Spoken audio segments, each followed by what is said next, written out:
ऐसी बन गई क्या बिना बिल्डिंग खड़े? तो बोल रहा नहीं वो तो ऐसे ही होता है, वो फोटो वोटो में बना के वीडियो डाल देते हैं। अच्छा। तो बोला भाई ऐसा करो, मौके पे आओ, समय दो, देखो कि बिल्डिंग है या नहीं है क्या भाई। वैसे ही ये देखो सर, भूटानी का यहाँ से शुरू हो जाता है, ठीक है। ये जो है ना सामने, ये पूर्वांचल है, ये फ्लैट है, ये सब। इसमें क्या हुआ, जब से बिल्डिंग का पूरा काम बन गया ना, जिस दिन ये शीशे लगे थे,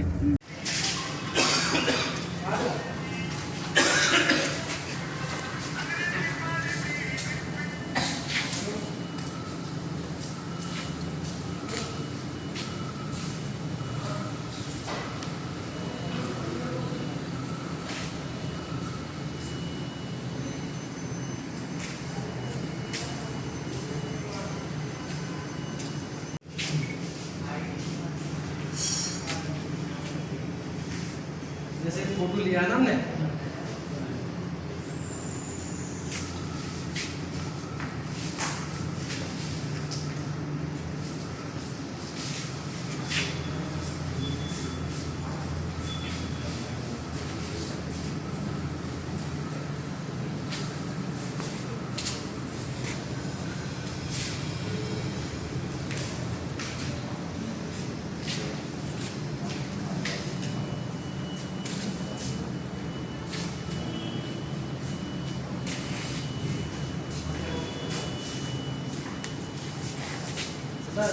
जैसे रियल में आ रहा हूँ ना।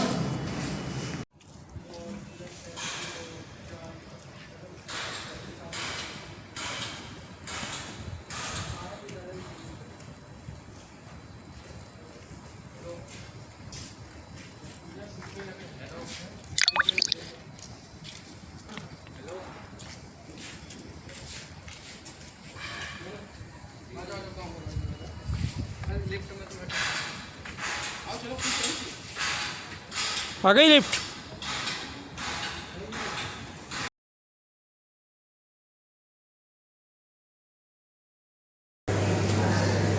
प्राइवेट इक्विटी प्लेयर्स ने 2020 में 44,000 करोड़ रुपए इंडिया के रियल एस्टेट में लगाया है। 44,000 करोड़, $6.27 बिलियन डॉलर्स। इसमें से 93% लोग फॉरेनर्स हैं, गोरे हैं, एनआरआई भी नहीं है, गोरे हैं, जिनको ये समझ में आया कि इंडिया की इकोनॉमी, इंडिया का रियल एस्टेट कहाँ जा रहा है। वो इंडिया में पैसा लगा के 1 रुपए का 70 रुपए के हिसाब से लगा रहे हैं। So this is the magic of money match, and specially in an area. आप सभी लोगों ने हाथ ऊपर करे नोएडा के नाम पे, बड़ा अच्छा लगा। क्यों लगता है कि नोएडा बढ़िया चीज़ है? क्यों लगता है भाई? नोएडा के मेरे को 2 हिस्से समझ में आते हैं। एक नोएडा रजनीगंधा चौक जो है डीएनडी से सीधे चले जाओ तो नोएडा उत्तर प्रदेश। लेकिन अगर इधर मुड़ जाओ, नोएडा एक्सप्रेस वे की तरफ, ताजमहल की तरफ, यमुना एक्सप्रेस वे की तरफ, भूटानी की तरफ, तो इट्स लाइक नोएडा दुबई। मेरी बेटी 2 साल अमेरिका पढ़ाई करके आई है, तो उसको मैं लेके गया वहाँ ऊपर फैमिली को कि यहाँ ऑफिस किया है वगैरह वगैरह। उसने बोला पापा ये तो बिल्कुल न्यूयॉर्क लग रहा है, मैनहट्टन लग रहा है। तो मेरा बिलीफ बहुत ज़्यादा बढ़ गया, बिकॉज मैं उतना बाहर नहीं घूमा जितना बच्चों को घुमा रहे हैं। सो कहने का मतलब ये है कि एक इंफ्रास्ट्रक्चर एक अलग लेवल पे, जैसे एक्सप्रेस वे पे कई बार आप देखेंगे लोग यहाँ पे गाड़ी रोक के बच्चों के साथ मेन रोड के साइड पे खड़े होकर फोटो खिंचवा रहे होते हैं, क्योंकि पीछे इतनी सुंदर इमारतें जो है बनी हुई हैं। कभी अगर स्काईलाइन अच्छी है तो मज़ा आ जाता है फोटो।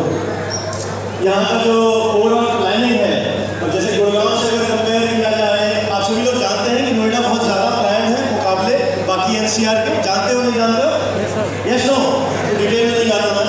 और क्या चीज़ें हैं नोएडा में? टॉकिंग ऑफ गुड़गांव, वहाँ की कमर्शियल लीजिंग देखे हैं। पिछले साल गुड़गांव में कमर्शियल लीजिंग 45% नीचे गया है। कारण बताया जाता है कोविड।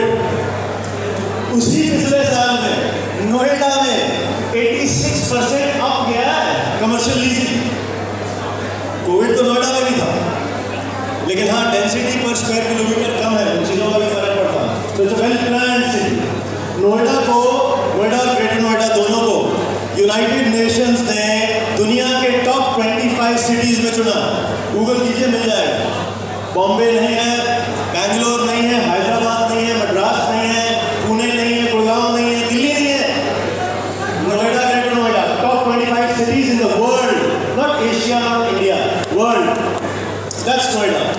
स्पेशली जब आप बात करते हैं पोस्ट कोविड की, कोविड के बाद दो सेक्टर बहुत ऊपर उठे हैं। एक तो है हेल्थ और दूसरा क्या है भाई, घर बैठ के सारे लोग कहाँ से काम करने की कोशिश कर रहे थे, फोन से, लैपटॉप से। तो दूसरा सेक्टर क्या है, डिजिटल आईटी सेक्टर।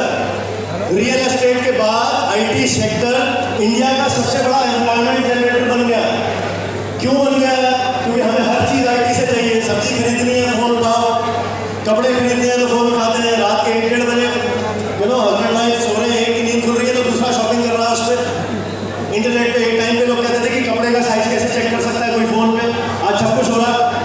ये सुनो, ग्रोसरी एजुकेशन देख लीजिए, फोनों पे हो रही है, आईटी से हो रही है। एंटरटेनमेंट, मूवी सिनेमा हॉल छोड़ के स्क्रीनों पे हो रही है घरों में।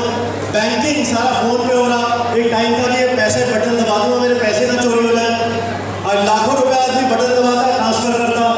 आईटी सेक्टर है। 2 मिलियन स्क्वायर फीट पिछले कुछ महीनों में आईटी कंपनीज ने इंडिया में हायर किया।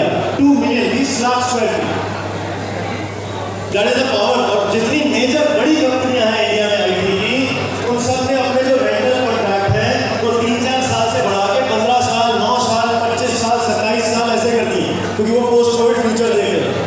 क्योंकि आज की डेट में हर इंडस्ट्री को आईटी सपोर्ट की जरूरत ज्यादा बढ़ गई है। उनकी डिपेंडेंसी हो गई है कि लॉकडाउन कभी भी हो सकते हैं, फला चीजें हो सकती हैं। आईटी का डिपार्टमेंट तो अपना खड़ा करके पहले से रखो।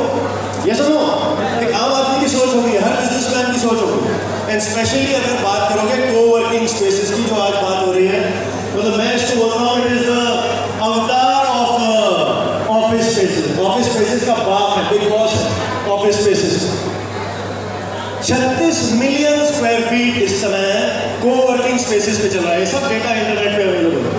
36 मिलियन का मतलब कितना हो गया, 3 करोड़ 60 लाख स्क्वायर फीट इस समय पूरे इंडिया में कोवर्किंग स्पेसेस चल रहा है। पिछले साल 75,000 सीटें इंडिया में कंपनियों ने हायर करी। हर साल 12 से 15% ये कोवर्किंग सेक्टर बढ़ता जा रहा है। क्यों बढ़ता जा रहा है?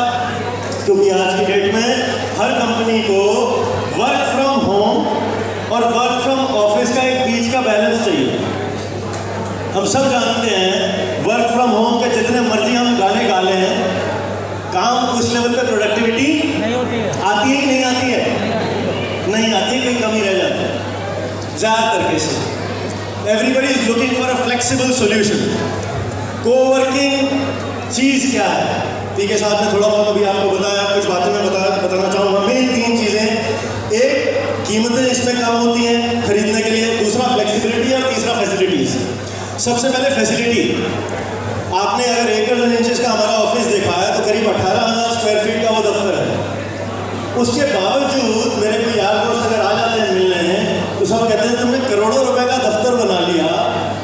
तो मतलब जो बिल्कुल लंगोटियाँ वाले हैं वो बड़े अच्छे श्लोक सुना के जाते हैं कि कम से कम ढंग का पार्किंग का इंतजाम तो कर लेता। करोड़ों रुपए लगाने के बाद वहाँ पार्किंग की सुविधा नहीं। लोकेशन बहुत अच्छी, ऑफिस बहुत सुंदर, एक क्लास। ऐसे कई लोगों के पास रिसेप्शनिस्ट अच्छी नहीं है, रिसेप्शन अच्छा नहीं है, नीचे पार्किंग वाले को अलग तनख्वाह देनी पड़ेगी। ये सारी फैसिलिटीज कोवर्किंग की बिल्डिंग्स में कॉमन फैसिलिटीज में मिल जाती हैं, गेमिंग जोन्स मिल जाती हैं। प्लस क्योंकि जगह इतनी सुंदर है, फैसिलिटीज इतनी अच्छी है, तो लोगों की प्रोडक्टिविटी कम होगी बढ़ेगी, वो भी बढ़ती है। आज अगर मैं 20 लोगों के साथ अपना ऑफिस चला रहा हूँ, 20 लोगों को तनख्वाह देने के अलावा और क्या खर्चे हैं, कितने खर्चे होंगे? किसी का 20 लोगों का स्टाफ है, 1.5-2 लाख ऊपर से खर्चा होगा। किराया देता है, बिजली देता है, वगैरह वगैरह, इंफ्रास्ट्रक्चर है, हाउस कीपिंग है, फैक्ट्री है, सब कुछ है।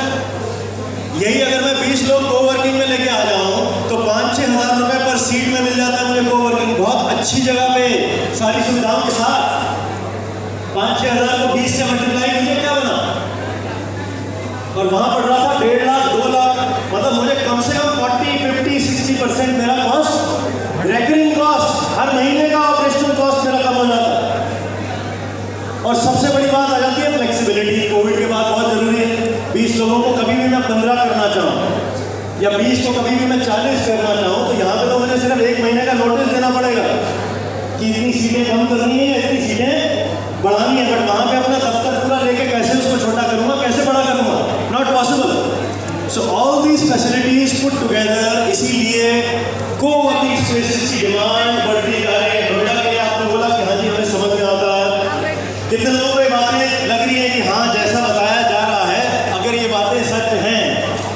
एक बहुत इंपॉर्टेंट लाइन है, जो बातें बताई जा रही हैं अगर वो बातें वाकई में सच हैं तो कोवर्किंग में पैसा ज़रूर लगाया जाए।